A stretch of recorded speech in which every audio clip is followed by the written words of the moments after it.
Guys all for coming.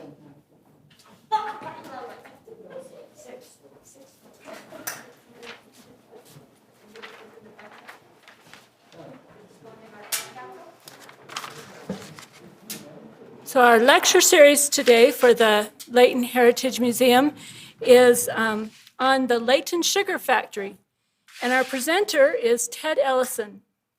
Ted grew up here in Layton, and he had 4 other siblings besides himself, so there was 5 total. And we have his sister, there were 6. Okay, there were 6 total.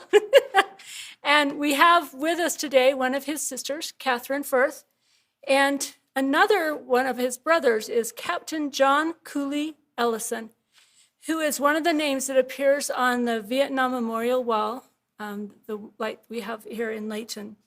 Ted's grandfather, James E. Ellison, started working at the Layton Sugar Factory in 1915.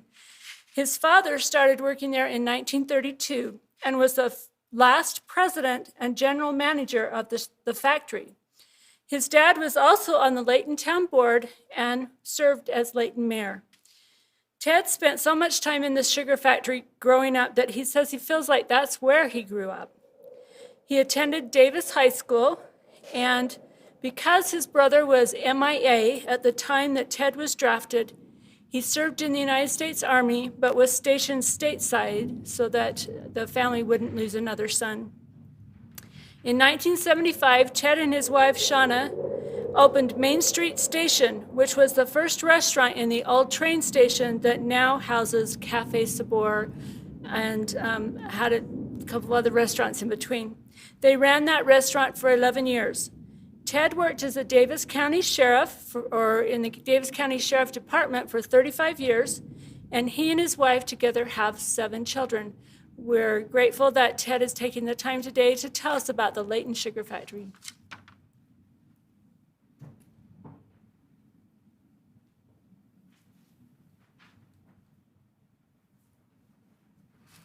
Thank you, I hope. Just a little bit nervous, but we'll get through it. When originally Bill Sanders asked me to give this, back before COVID hit, I said, yeah, I'll participate, but I've got to be able to bring my toys. So here they are. I've collected Layton sugar my whole life, just about. But we were in a really great position living out front and hanging out at the sugar factory most of the time. And so it was a great opportunity for me. And then with my dad's association with it, I ended up inheriting some of his records, photographs, and drawings.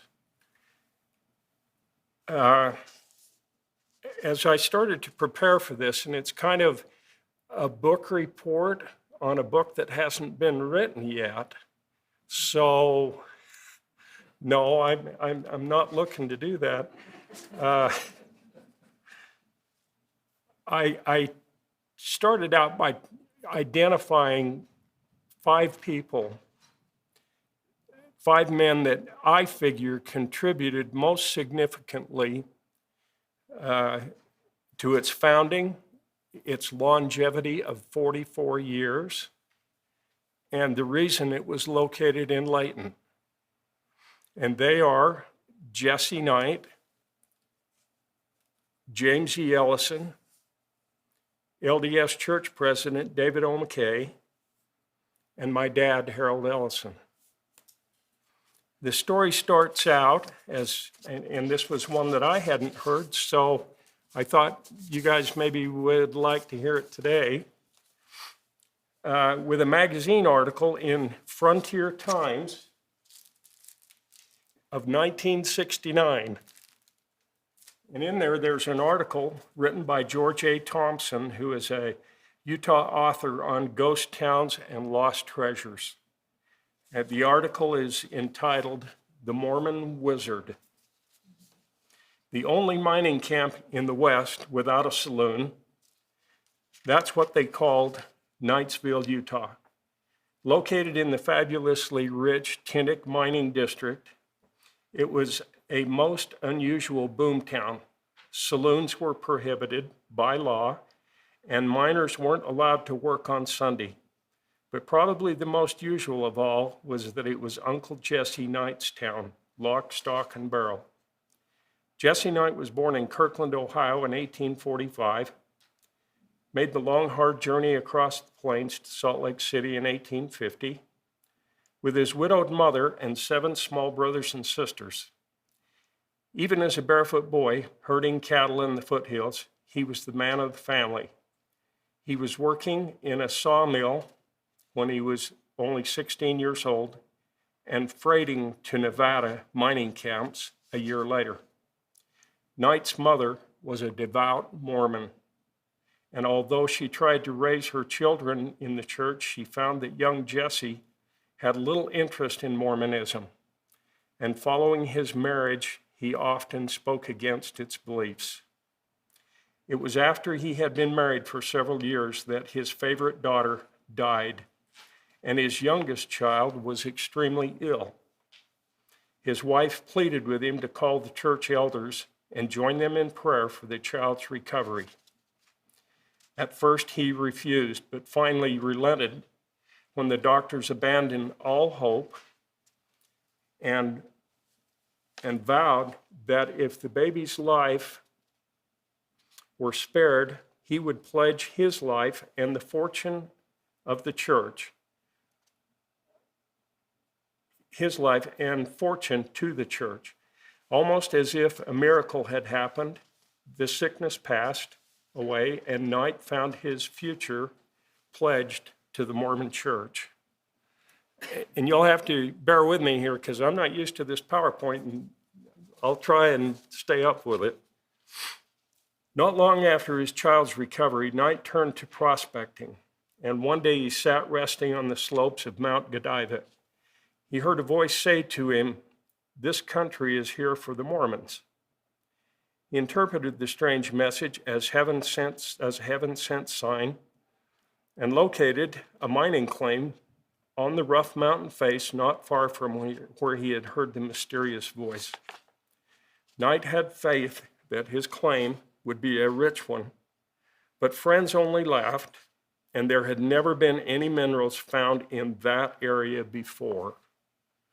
Knight asked Jared Roundy to help him stake the claim, and as Roundy was writing out the location notice, Knight told him to put his name on it as half owner, but Roundy answered, "I want no party of such a damned humbug." When he asked what name to put on the location notice, Knight answered, "You've just named it. We'll call it the Humbug." Month after month, Knight worked at his humbug claim without finding any sign of ore. Still, he believed that his fortune was there. Finally, to speed work on the claim, he mortgaged his home, hired 2 miners to help him and his son, Will, with the work. For weeks, they blasted a tunnel deep into the hard rock of the mountainside, going deeper into debt at the same time. Then one day, to his son's surprise, Knight said, "Soon we will have all the money we need, and in time, we will save the credit of the church." Young Will was amazed, for they were deep in debt, had uncovered no ore, and it was said that the Mormon Church owed debts of more than $1 million. It was August 1896 that the great ore strike was made in the Humbug Tunnel. Miners Thomas Leatham and Thomas Mansfield had drilled a round of holes, and when they returned to the end of the 150-foot tunnel to dig out the blasted rock, they discovered a full face of glistening ore. Assays revealed that it averaged 4 ounces of gold, 175 ounces of silver, and 34% lead to the ton. Knight did not appear in the least bit surprised, but acted as if he expected the strike to be made that very day. Filling a wheelbarrow with a rich ore, he wheeled it from the tunnel and turning to his son remarked, "I have done the last day's work I ever expect to do, where I take work from another man. From now on, I expect to make employment for others." Before news of the rich strike got out, Knight quickly located a group of mining claims around the humbug, including the Godiva, Colorado, Beck, Iron Blossom, Dragon, and Uncle Sam. His strange powers bordered on clairvoyance, also led to the discovery of rich ore in his newly staked claims. At the Uncle Sam claim, a tunnel was driven through barren rock for 350 feet without finding a pound of ore. The miners were questioning the wisdom of digging further when, for no apparent reason, Knight ordered the direction of the tunnel changed, and with only a short distance, a vein of rich silver was found. At the Beck Tunnel, the same thing was repeated at 300 feet when the tunnel's direction was ordered turned 90 degrees and broke into a great body of ore 40 feet thick. It was the same story at the other claims. Soon Jesse Knight was known throughout the mining world as the Mormon Wizard. In only a few months, his income soared to over $10,000 per month, and production from the mining claims his friends once laughed at totaled over $10 million. He became the Mormon Church's greatest tithe payer, never forgetting the vow he made when his prayers were answered. Jesse Knight became a millionaire many times over. He started a whole group of new companies, often just to create employment in places where it was needed. Among his far-flung ventures were the Layton Sugar Company, the Knight Bank, the Spring Canyon Coal Company, and several ranches and co-op stores, and the Knight Woolen Mills.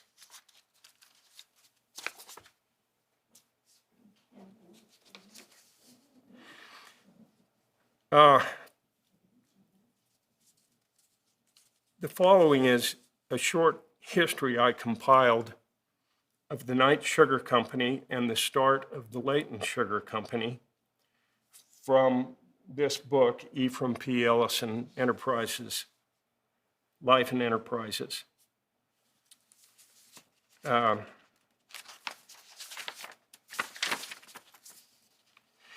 LDS communities were extending into Canada in the early 1880s. Wealthy church members were encouraged to participate in helping these early settlements thrive. Church President Joseph F. Smith introduced Utah County mining magnate and investor Jesse Knight to Layton businessman Ephraim P. Ellison. Together they formed and managed the Knight Sugar Company on prairie land that soon would be known as Raymond, Alberta. The town site was named after Knight's son, old Raymond Knight. In July 1901, Jesse signed a contract to purchase more than 200,000 acres of land to build a sugar factory and a town site to support it. This also included the Bar K2 Ranch on the surrounding nearly 30,000 acres. The contract stipulated that the factory would be operational by 1903 and would continue to operate for at least 12 years. History would note that EP didn't even know Jesse Knight at the time the contract was signed. Now I'm going to see if, here we go. About 1890, the Church of Jesus Christ of Latter-day Saints became very determined to produce the much-needed commodity of sugar. Unsuccessful attempts to refine sugar at Sugar House, Utah in the 1850s brought frustration to the Latter-day Saints. The problem was how to chemically change molasses into refined sugar and how to deal with the high alkaline beets produced in Utah soil. They continued to pursue the venture after the successful production of refined sugar by E.H. Dyer in Alvarado, California in 1870. In October 1891, black molasses was turned into refined sugar at Lehi, Utah, and the sugar factory expansion, or rather explosion, in Utah started. In Utah's history, there have been 19 sugar factories operated by various companies, including Utah-Idaho Sugar and the Amalgamated Sugar Company. In 1902, E.P. Ellison served on the newly formed board of directors for the Amalgamated Sugar Company, and I think that occurred about 1897. And just happened to be on that board at the time it was suggested that the two maybe should partner up, because Jesse Knight had a lot of things going and a lot of money to invest, and he couldn't be running a sugar factory in Raymond, Alberta.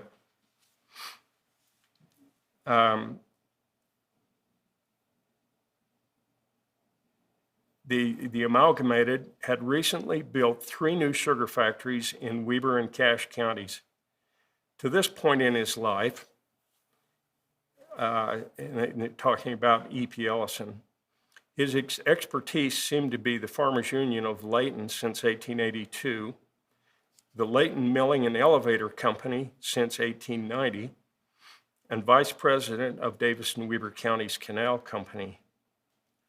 E.P. Ellison entered into an agreement with Jesse Knight that he would oversee the construction of the new factory at Raymond and manage it for a few years. Living in Layton, Utah, and traveling to Raymond, Alberta by train 6 to 8 times a year must have been a tremendous task, because I think that's quite a ride to get up there. As E.P. had done with his other businesses, he used his older sons to manage his business ventures. Morris H. Ellison was sent to Raymond to be the resident manager of the factory. James E. Ellison was serving an LDS mission during much of the startup of the factory and spent 1906 in the San Francisco earthquake. The factory was operational in October of 1903 and produced 40,100 pound bags of sugar in its first campaign. Because of the very successful first year, stockholders agreed to buy out and absorb the Knight Ranching Company and the Bar K2 Ranch at newly formed Raymond. The sugar company acquired 200 horses and 11,740 head of cattle. Beet pulp is a plentiful byproduct of the sugar-making process and much sought-after feed for cattle. In 1902, E.P. decided to build the Ellison Milling and Elevator Company Limited at Raymond. With investors from Utah, he built other milling and elevator plants at McGrath in 1906 and Lethbridge in 1907. In 1908, E.P. reported to the Sugar Company Board that they sustained a heavy loss of cattle due to a severe winter. Beets were dug by hand and stacked in rows. And sugar beets were very labor intensive. They were then topped by hand and carted to the factory. This photograph is not of Raymond or Layton, but indicates the amount of hard work that had to go into planting and growing sugar beets.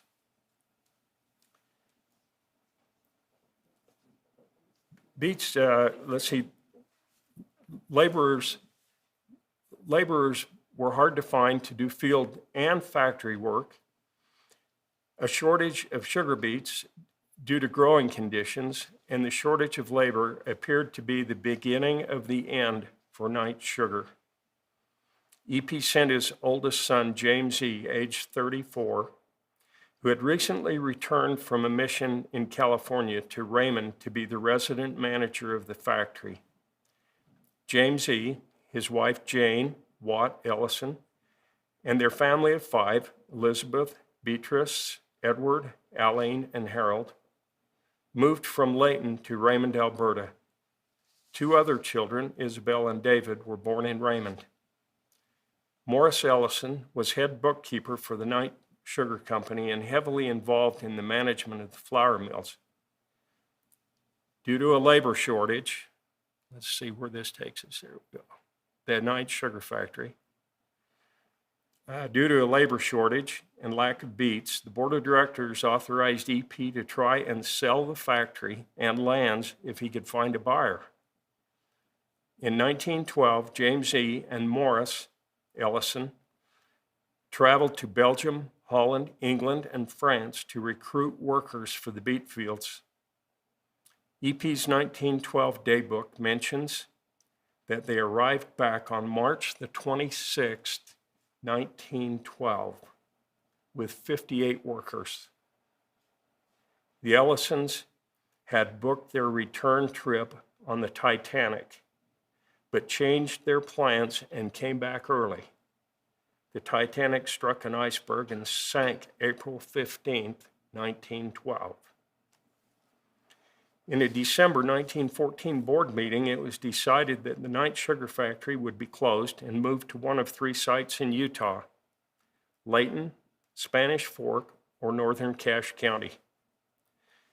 A board was formed and to make a decision on where the factory would best be located. And it was decided to move the factory to Layton, Utah, where it would be easier for the Ellisons to manage.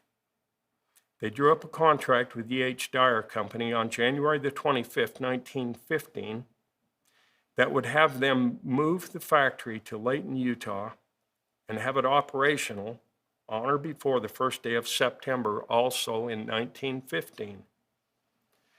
This action started a great protest in Raymond against closing and moving the night factory. The move was put on hold. EP and his group had already contracted beets to be grown for the 1915 crop in Layton. So they drew up a new contract with the Dyer Company to provide a totally new factory at Layton. Construction on the new, here we go. Construction on the new 500-ton per day plant began in April of 1915 with an October 1st operation date. The Dyers built this same 500-ton factory design at 5 Utah locations: Elsinore in 1911, Payson in 1913, Layton in 1915, West Jordan and Brigham City in 1916. James E. Ellison and family moved back to Layton in 1915, and he was named to the Sugar Company Board of Directors and General Manager. He remained the General Manager for 42 years of Layton Sugar's 44 operating years. Many investors in the Night Sugar Company were also investors in Layton Sugar Company. Shortly after the arrival back in Layton, and I got a little ahead of myself with the pictures, but now we're back. James E. started construction on a new house at 434 West Gentile, where the Ellisons resided from 1916 until the demise of James E. in October 1967. The new house had 8 bedrooms, 2 kitchens, and 3 bathrooms. The same bricklayers that bricked the sugar factory bricked this new home. The factory and the house were all 3 bricks thick, not just brick veneer. Ned and Linda Iverson have lived in the home for the past 40-plus years and have completely restored and modernized it to better than new condition. I think it is one of Layton's best kept secrets. My sister Catherine and I toured the house a few years back and were amazed at what they had done to that house. It's beautiful. The Layton Sugar Company started its first campaign October the 6th, 1915, after having lit the lime kiln on October 2nd. The first sugar was produced on October the 8th. Layton's Mountain Brand sugar was for sale on the shelves of Layton's Farmers Union on October the 13th. The first campaign ended on December the 2nd, and Layton Sugar had produced 58,922 100-pound bags of sugar. Future campaigns would produce nearly 250,000 100-pound bags of sugar per season on a good year, but tended to average closer to 175,000 bags annually during its history. Layton Sugar operated its last campaign in 1958-59 season and was sold to the Utah-Idaho Sugar Company May the 19th of 1959. Utah-Idaho announced that the factory would close and the sugar-making machinery would be removed and used at other plant locations. The Layton warehouse would continue to be used and market Mountain Brand sugar locally. The Knight Sugar Factory at Raymond was sold in 1917 to become the West Cache Sugar Company and moved to Cornish, Utah. After a relatively short history, West Cache Sugar was sold to the Amalgamated Sugar Company in 1920. Amalgamated operated it in Cornish until 1928. In 1928, Amalgamated moved the plant to Missoula, Montana, and it was sold again to the American Crystal Sugar Company, and it operated there until 1966.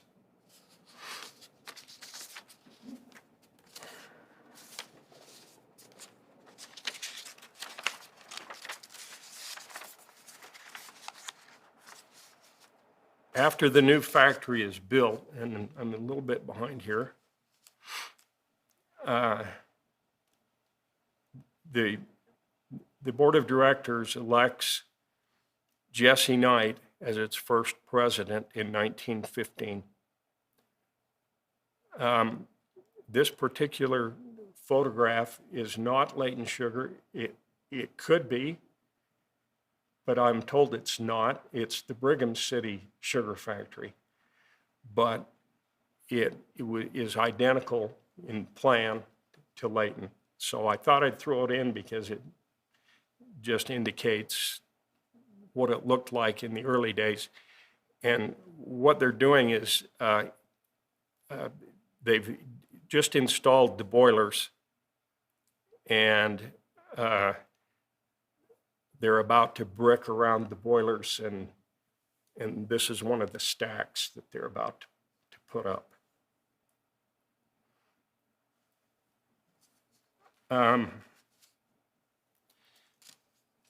This is also not Layton, Utah. It's another sugar factory, nearly identical with a few exceptions, and it just shows what construction would have looked like. And also if you'll notice, there are 4 squares at ground level in the front. How they got the beets into the factory was a system of flumes filled with water, wooden flumes filled with water. The beets would come to the factory and they would enter through those openings. And then there was a system of other cement flumes underneath the foundation that led out to the west. Now, I'd heard tales, and I had no information on it. I didn't know about it, so I called my friend Ronnie Layton. And I said, have you ever heard of the sugar factory drain? And he says, oh, yeah, absolutely. And I said, so you own property out where it would have gone, and I've been told that it was an open ditch, and I've never seen anything like that. And yet it had to be something fairly substantial. And he said, well, it was a pipe. It was a big pipe.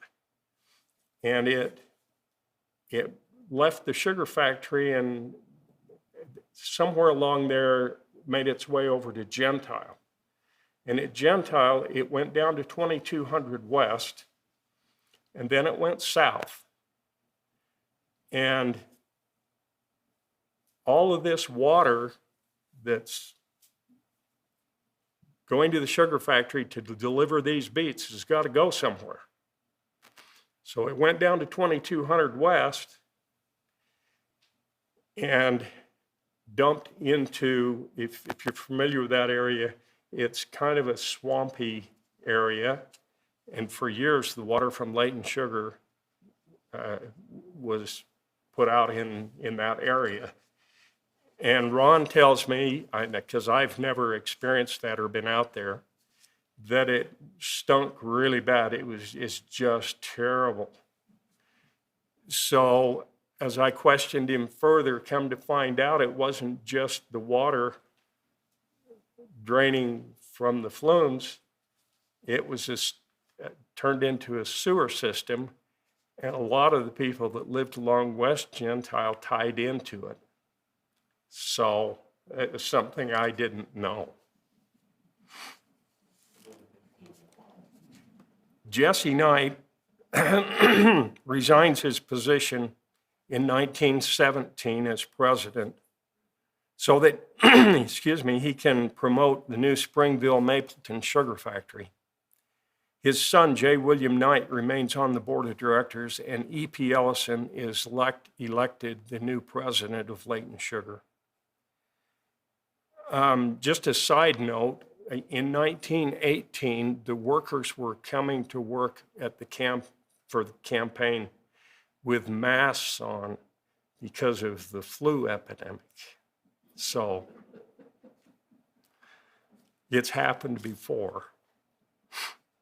In the beginning, Utah Idaho Sugar Company, Amalgamated Sugar Company, and the Corporation of the President of the Church of Jesus Christ of Latter-day Saints seem to be the major stockholders in Layton Sugar, with the Ellisons in overall management positions.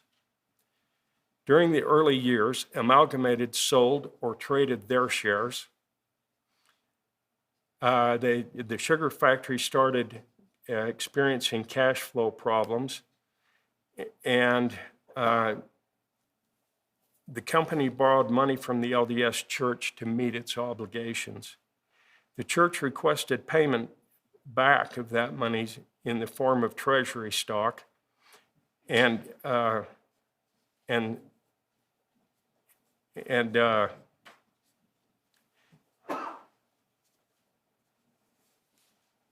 Utah Idaho appears to have likewise sold or traded any interest they had in Layton Sugar. During the coming years, the Corporation of the President became the majority stockholder at about an estimated 60% of the company stock by the late 1950s. The whereabouts of official company records and whether or not they even exist still is unknown. There's a possibility they're at BYU, and there's a possibility that they're at the Church History Museum, and we haven't really nailed that down at this point. For a relatively small independent company, Layton Sugar appears to have had a mostly successful beginning that really served the community well in providing needed jobs to both seasonal and full-time employees and much needed income to the local farmers. It appears that the community had a great need for the sugar factory that located here. The new factory had a design capability of to slice 500 tons of sugar beets in a 24-hour period. Newspaper reports in November of 1915 report the factory operating at nearly 600 tons per day. Slicing and processing would continue to increase to over 1,300 tons per day by 1958 when it closed. Over the years, and this is the completed factory, the white tent area out front is the temporary machine shop to build the factory. And after a period of time, it was done away with, of course, because they had their own machine shop inside.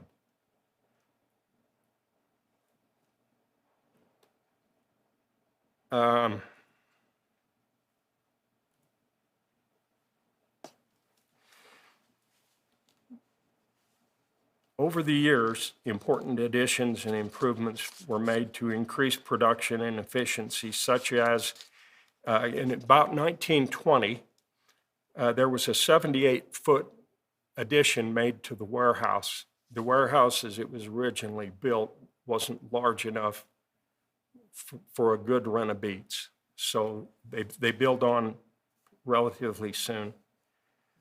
In 1936, coal pulverizers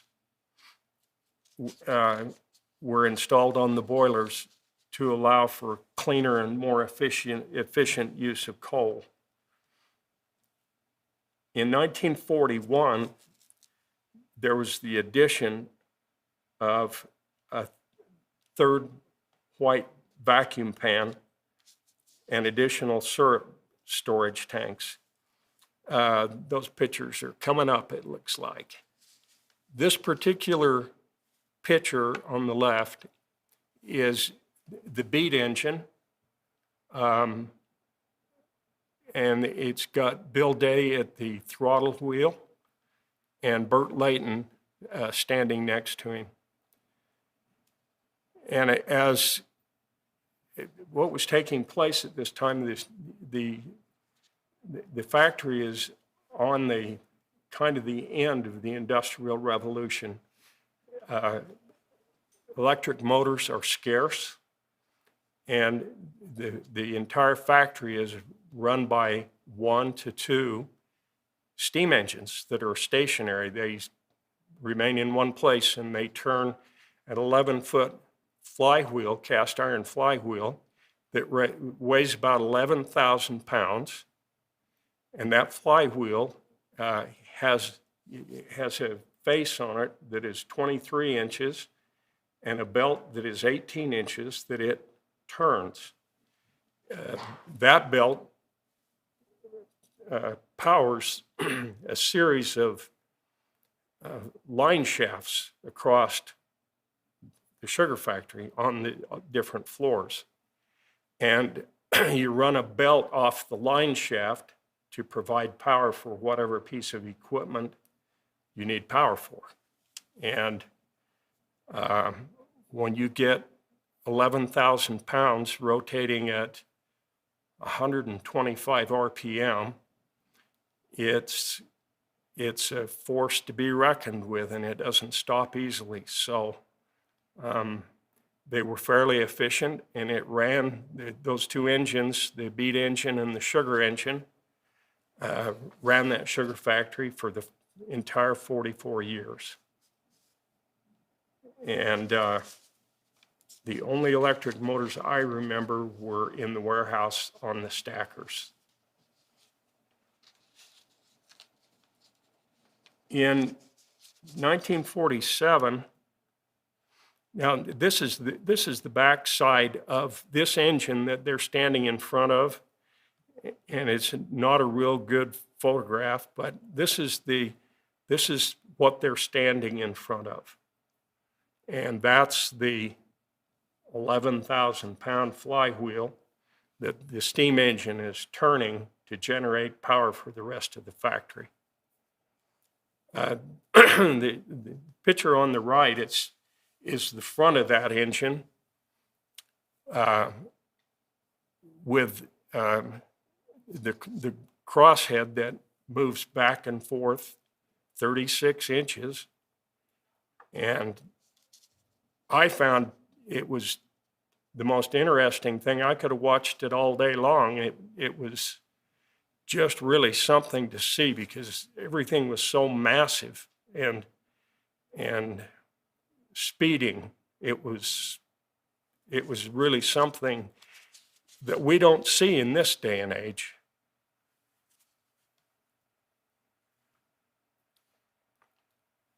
And these pictures were kind of taken by Evan Ellison and Bill Day before the factory started for the first time, is my understanding from Evan. And I inherited the pictures from Evan after he died. In talking about the coal pulverizer, these pictures were taken in during the first campaign, and you'll notice that the one picture has very little smoke, and the other picture has a big cloud of smoke. The little smoke is the way it should look. They called this smoking the stacks when it really belched out the black coal. And it was done a lot of times for photo ops when they knew the newspapers or somebody that was going to take a picture was coming down. And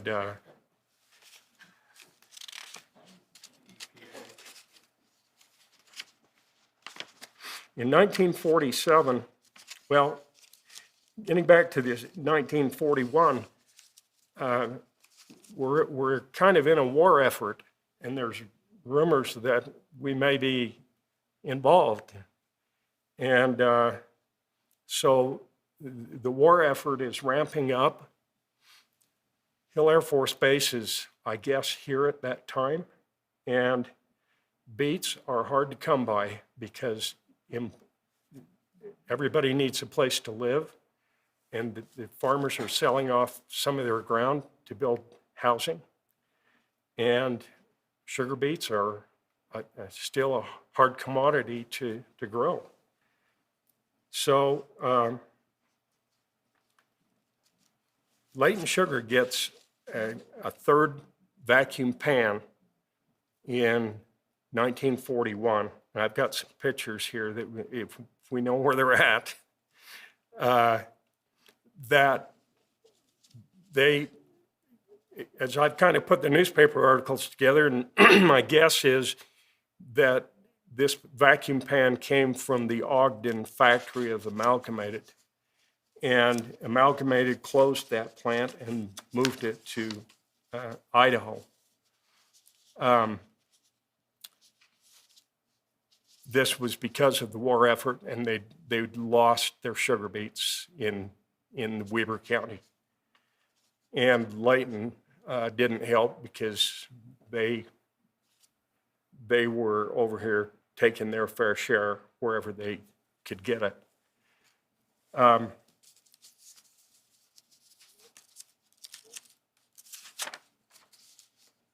In the fall of 1939, E.P. Ellison dies, and LDS Church Apostle David O. McKay is named the new president and chairman of the board of Layton Sugar. James E. has enjoyed a very long friendship and association with President McKay.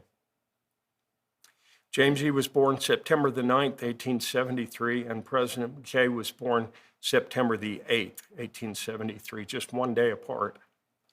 President McKay would drive to Layton on occasion.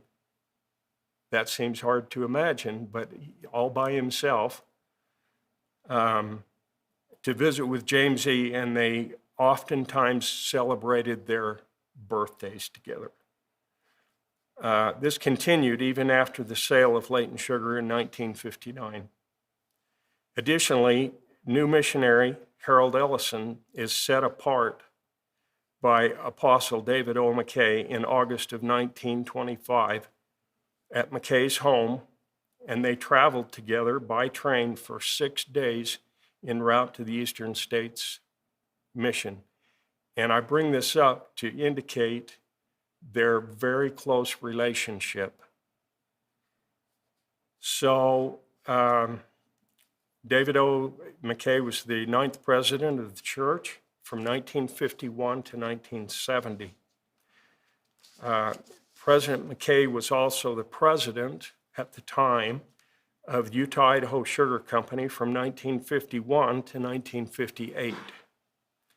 He was chairman of the board of Utah-Idaho from 1958 to 1970. The corporation of the president also held a majority interest in Utah-Idaho Sugar.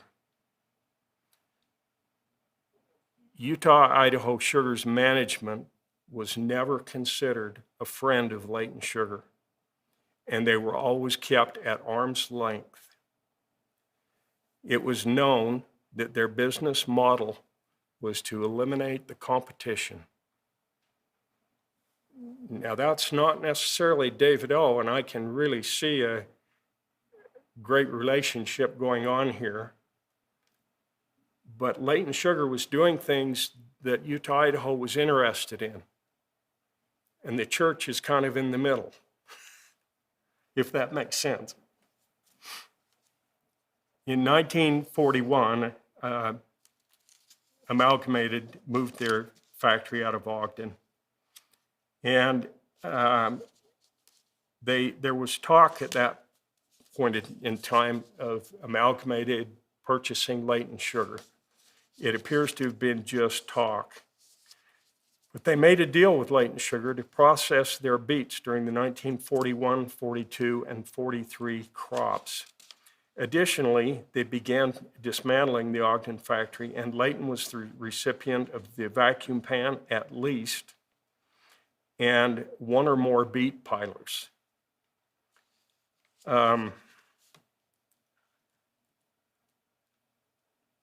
It's a little further on, I'm afraid, so I'll go back.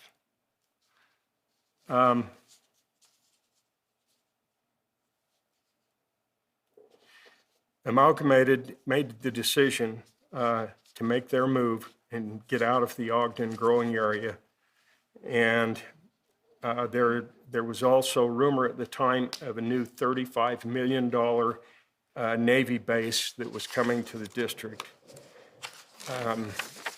This Layton Sugar having the opportunity to produce the beets during those 3 years for Amalgamated was a great big boost to Layton Sugar because everybody was running out of beets. In June of 1942, Layton Sugar lost 400 acres of planted beets to the Navy base project, and this was 10% of their total beet acreage. The shortage of beets due to disease or diseased crops or loss of acreage has always been the death knell for most sugar factories.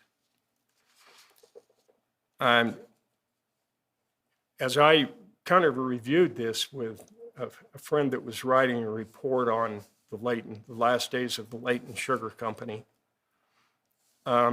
it became almost kind of clear to me that there was a last-ditch effort made at Layton Sugar to either make it or not make it.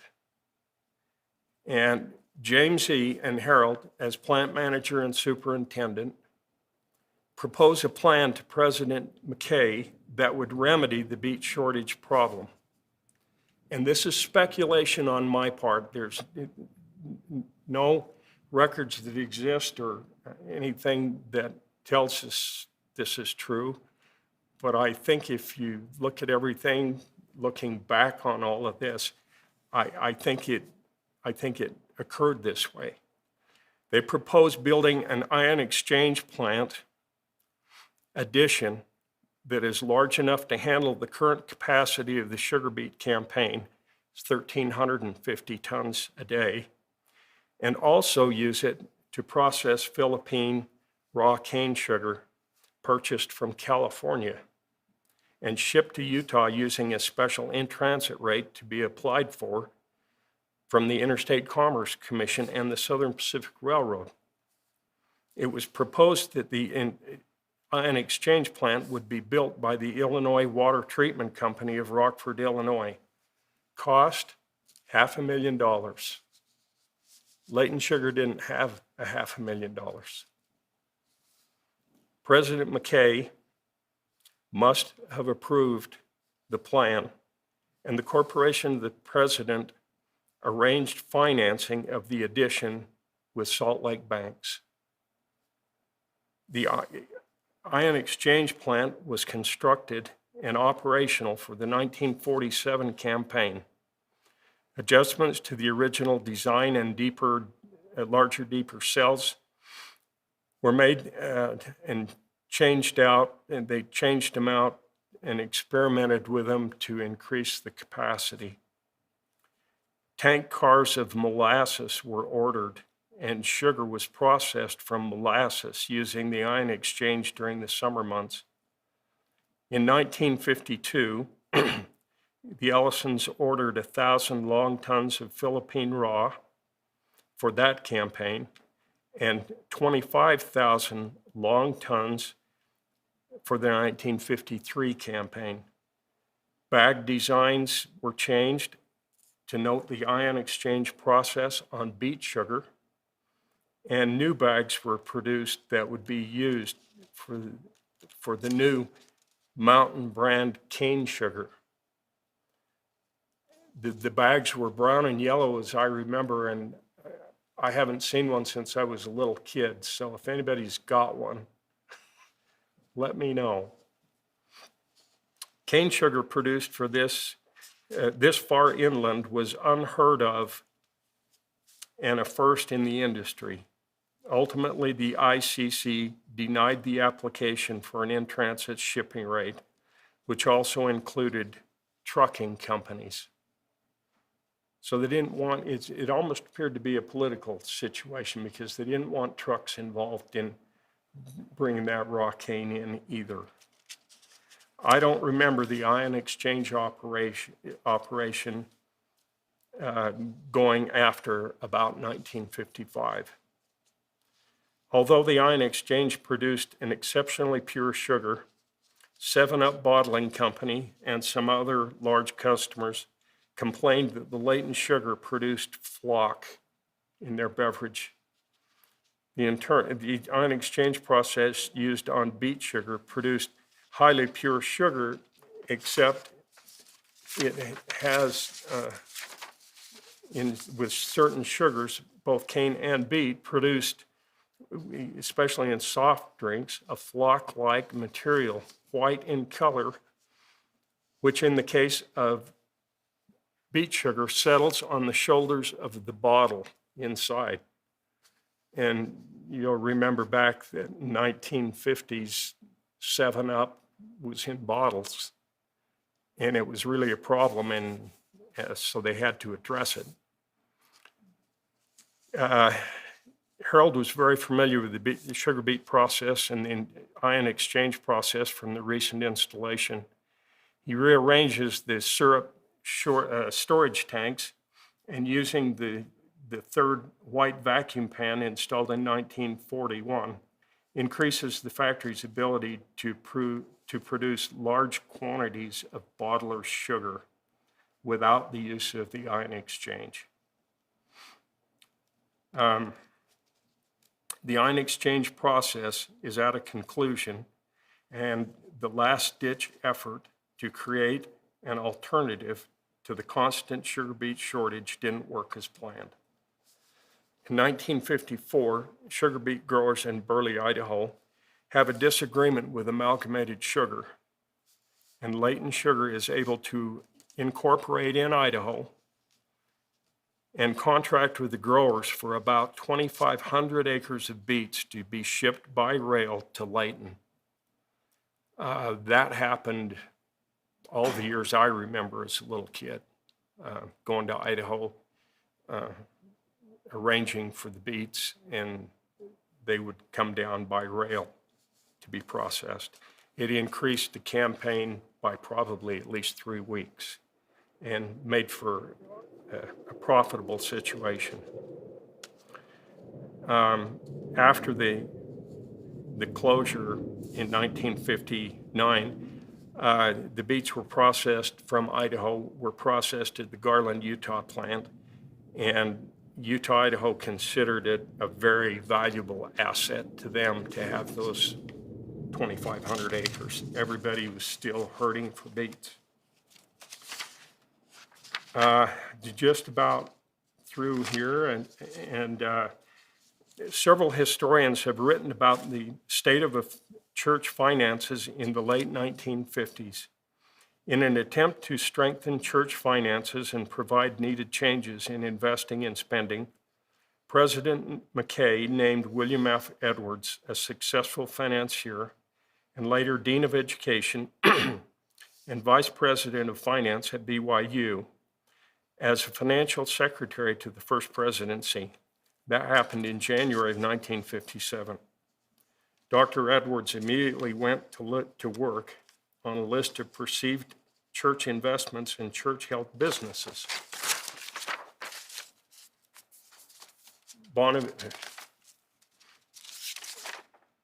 Beneficial Life Insurance, Zion's Bank, and the Layton Sugar Company seemed to be a good place to start. In November of 1957, he sends a memo to President McKay and others that outlines Layton's situation and makes recommendations.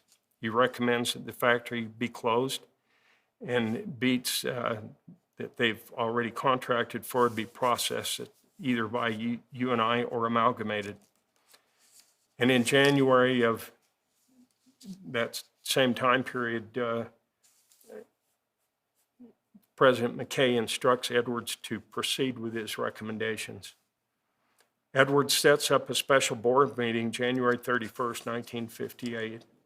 President McKay resigns as Layton Sugar president and chairman of the board. He's replaced by Harold Ellison as president and Antone Ivins as chairman of the board. Two new board members are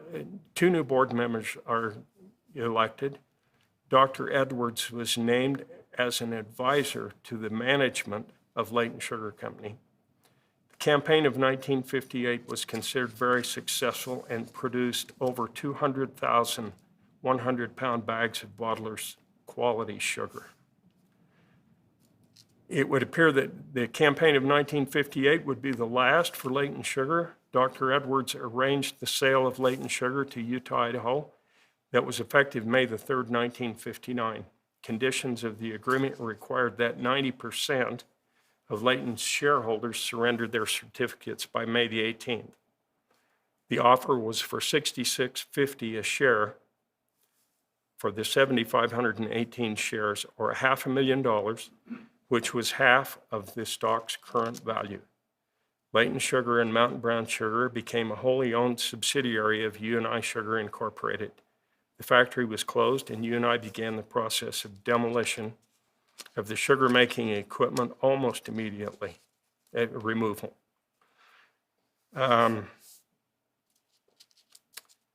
In my estimation, Layton Sugar would not have continued on to 1958 or 1959 had it not been without the help and support of President McKay. There's another kind of interesting side note to that.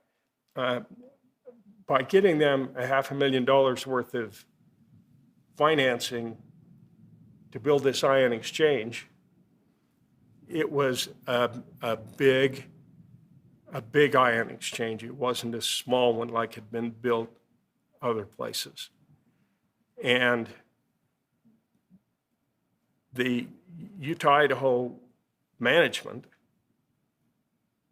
they're sitting over here watching what Layton Sugar's doing, very interested, because if this plan would work for Layton Sugar, it may also work for them. And I kind of see where, as President McKay is having board meetings in a couple of different places, there's really a good chance that they're saying, I think you ought to do it. Maybe they'll be successful. And they would have been successful except for the ICC denying their in-transit rate. So that was kind of where things didn't end up going well. And I'm going way over. I apologize for the length here.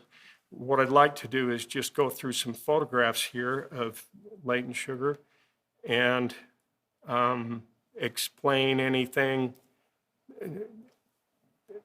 The four holes that you could see as they're building the sugar factory, this is what's on top of them, and it's the diffusion batteries. This is where the beets are sliced up. These round tops of the tank come off. The shredded beets go in hot water, and it removes the sugar from the beet.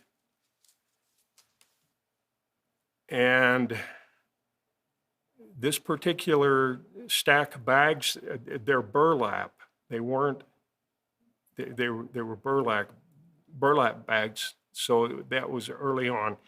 This is not Layton Sugar Warehouse, but it's almost identical. It looks just like it did back in the 50s.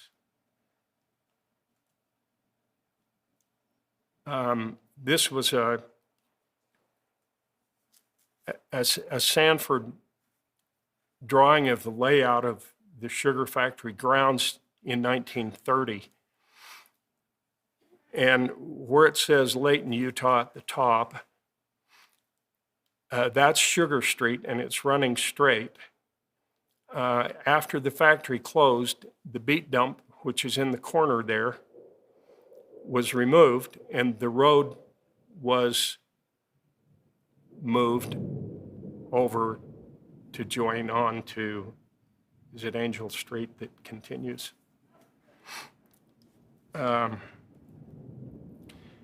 These are the boilers as it was built in 1915.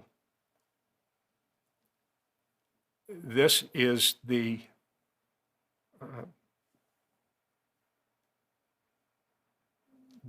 coal pulverizer that would greatly increase the amount of heat they could get out of using less coal, a hotter fire. And that was about 1936 that occurred. This photograph is from the Utah State Archives, and it described it as being 1936, which was a year Layton Sugar did not operate. There's a possibility, you'll see that there's no smoke coming out of the stacks. It could have been a test run to test the new coal pulverizer. I don't know. I'm not sure on the date of the actual photograph. This is pictures that we had at home, and I often wondered about them. This happened in 1941, and it appears to be the vacuum pan, possibly from the Ogden factory. It would have been taken apart, so it's in three pieces, and this is the first piece going up to the pan floor where it was installed. Now, if you can imagine, these are the two original vacuum pans, and that pan that's on its way up somehow has got to go between those two pans, because that's where they put it, was at the back. These guys were amazing mechanics. You give them a job to do, and they accomplished it. This is Lamar Wall, and I remember him well. His father, and I believe his uncle, also worked at the sugar factory, and he was a sugar boiler. And sugar boiling was, it was an expertise. They had to know when the crystals are just the right size and to drop the sugar down to the next process. And so it's something they had to really stay up on, and it took a while to become a sugar boiler. This sugar piler is right almost exactly, you can see Weber Canyon in the background. This is almost exactly where Jack D. Drive is now. It's between the two trestles, and they're piling beets. I'm thinking maybe this was a piler that came from the Ogden factory of Amalgamated. I put this in here. That's my sister Catherine with the long hair. And that's our backyard. I put that in there to show you that we had a sugar factory in our backyard.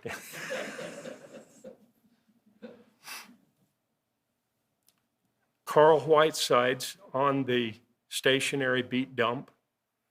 And they've got beets that were put there with a stacker up to the second story window. And I don't know the date on this, but it appears that it was probably before the hotel was built, because I don't see any signs of the hotel being there, and the beets are stacked right up where it would have been. This shows the new ion exchange building built out front, with the tanks that have just been recently installed. And one of them, and I can't tell you which one, was full of sulfuric acid. 2 tank cars of sulfuric acid. As you look up on the roof, you can see a plume of steam coming out between the two roofs, in the little doghouse. Well, that little doghouse is where they put the 3rd vacuum pan, and that's the reason it's built on there additionally. And right up front, you can see a pipe that's kind of sticking up there at the top of the roof. And the top of it has got this steam whistle on it. So that's where the steam whistle came from. You could hear it from Sunset to almost to Farmington. That's how we set our clocks, from the factory whistle. Isn't that strange that it was a timepiece for the community? I was down snooping one day, and which I did often. The doors of the warehouse were all open. I would have to guess that it was sometime after 1970 something, 79. And I found a bunch of stock certificates and other Layton sugar papers scattered through the warehouse and over leading to one of the doors. And this was one of the certificates that I picked up. I got 14 certificates, and it kind of told a story about what they had done. The Utah Idaho Sugar Company, after they closed up the warehouse, took all of the corporate records for Layton Sugar, and they put them I was familiar with it, but you probably wouldn't be, in a little room where they made 5-pound bags of sugar up on the second floor, but part of the warehouse. And this room is now not being used for anything, so they totally bricked it in. And they put all of the corporate records in this space, and nobody knew they were there. It's a good thing I didn't, because I'd be in trouble. So what's happened is they sent somebody down to the sugar factory to gather up these records after Utah, Idaho closed. So it had to be after 1979. Who's they? The Utah, Idaho Sugar Company. And they were amassing all of their corporate records because they had just gone out of the sugar industry business. And they sent somebody up there to knock a hole in the wall in the warehouse and gather up those records. And they were very sloppy about it. And I'm glad they were, but that's where they had been stored for many years and bricked in that portion of the warehouse. This is my dad, Harold, on the right, and Les O'Brien. I believe he was the master mechanic and foreman. Les O'Brien is the only man, the only employee that told me, it's time for you to go home. In all those years, he's the only one that ever said that to me. And what a dangerous place it was for a little kid, 9, 10, 11 years old, with his dog to be hanging out at. This shows steam engine 1165 of the Rio Grande delivering beets on the trestle. And my brother Pete and Catherine, we all rode those beet trains, and I don't know why they let us do that, because the railroad would have frowned on that big time.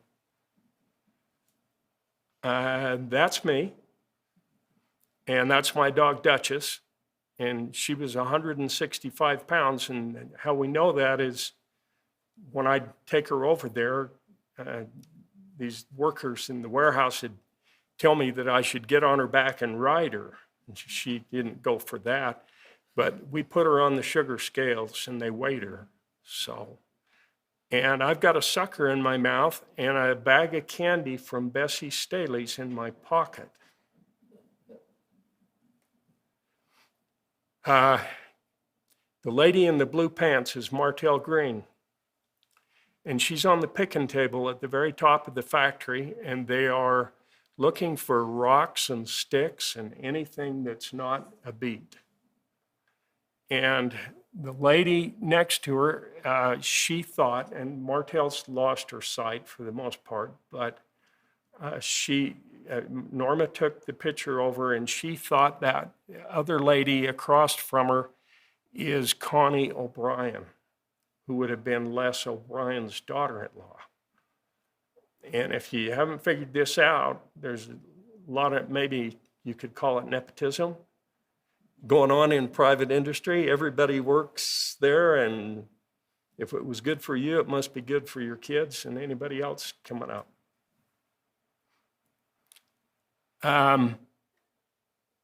Martell also thought that the lady on the left is Elaine Call, and the lady on the right is Luella Green. And they are sharpening the knives. And there's a knife up here on the table, and that's the knife sharpener. And it looked out to the east on the third floor. That's where my dad worked when he worked the campaign. Knife sharpening? No, the cutter. Oh, on the cutter. He told me about the knives getting banged up with rock coming through. Uh-huh. And that knife is right there on the upper left, to just kind of show you how it was arranged, and these boxes came out of the cutter so that they could sharpen the knives periodically. This is a drawing that my dad did, And this shows you where they put that third vacuum pan. Got several drawings, and he rearranged all of the machinery and the storage tanks in there to make it so that they could boil the sugar several times and keep it going. And I don't understand the entire process, but it's amazing to me how he would draw it up and show it to the master mechanic and say, this is what we need to do. And they were quick about it. They got these things done in a matter of a month or so. And sugar factory, as I remember it, it's about 1957, looking east at the mountain range. And a picture that I found at the Davis County Library in the basement years ago as they were demolishing a building. And it shows the outside of the pulp silo and the little house and some trees that you can see there. And that's where Mr. Oakey lived. And Mr. Oakey worked at the sugar factory during the campaign. Well, all year round, he did gardening work for us. He was an employee of the sugar factory. And they didn't have inside plumbing. And they had a bathhouse out there that was really unique. It had a big tub with a fire built underneath it. And as a kid, I had never seen anything like that. It was really interesting. And it wasn't long after this picture was taken that all of that was torn down and the sale had taken place. The new truck around 1955-56, one of the new trucks, and the old Farmers Union. The last crew at Layton Sugar. And I've listed the names there. Lank Roberts was from Centerville, as I remember. Wallace Gailey, everybody knew Wallace Gailey. Irie Wall, Darrell Jones, John Mikesell, Joe Stevenson, Sterling Morton, Bill Day, Evan Ellison, Otha Green, Lamar Wall, Cliff Bradfield, Bill Perkins. Bill Perkins is the one that took the whistle down. We have Bill to thank that it was saved. Russ Sill, Earl Webb, Bob Burton, George Ronenkamp, Cy Kershaw, Morris Butcher, and Irvin Wall. When it was announced that the factory was closing, Bill Perkins said he took his camera out, and on his way home, he turned around and took a picture of the factory. So that was after the last campaign. This is what the warehouse looked like when just before demolition. It was in pretty bad shape. And you can see after it had been a sugar warehouse, they punched that big door into the back warehouse that was the addition. This is about 1970 when they started tearing the mill down, and it was Frank O'Brien salvage out of Spanish Fork, and they tore down. Two guys go around tearing down sugar factories for the Utah-Idaho Sugar Company. Sometimes they'd hire on one or two more, but for the most part, two guys could pretty well handle a sugar factory, and they'd done enough of them that they had it down pat. The first thing they went after when they arrived at a sugar factory for demolition was they said, we're going up on the roof to get the whistle. And they went to Layton, there was no whistle. The warehouse just before it got torn down, and the warehouse during the demolition. The area there, right at the front and up on that second floor, that's where they were storing the records. That's where the records were at that I didn't know about. That was the first time I saw the whistle.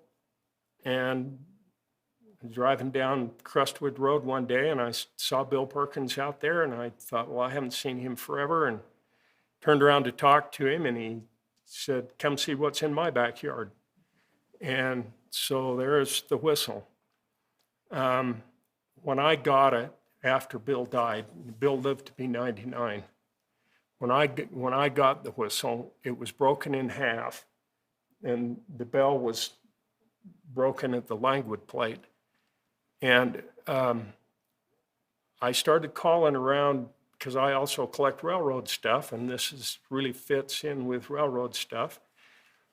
I started calling around the United States trying to find out from somebody what I should do to repair it, to fix it. And the first question this guy asked me was, is it got silver paint all over it? And I says, he's in Cincinnati, and I says, yeah, it does. And he says, well, that's roof paint. And he says, for some reason, all these factories painted their roofs silver. And it was everything that was on the roof got painted. So that's why in the picture it's silver instead of the way it is now. If we weren't at the sugar factory looking to get hurt, we were in our basement playing electric trains. And I just threw this in because we had the biggest electric train set up in North Davis County, Layton. And when my dad didn't have anything else to do, and I can't imagine when that would have been, he put all that together. And I've still got it on the wall at my house in Fruit Heights. And that's it. I'm sorry for taking so long.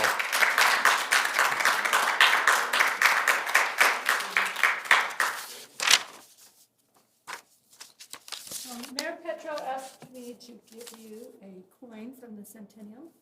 Oh. We appreciate all the time and effort you Thank put you. into today's presentation and sharing your knowledge with us, so thank you. Thank you.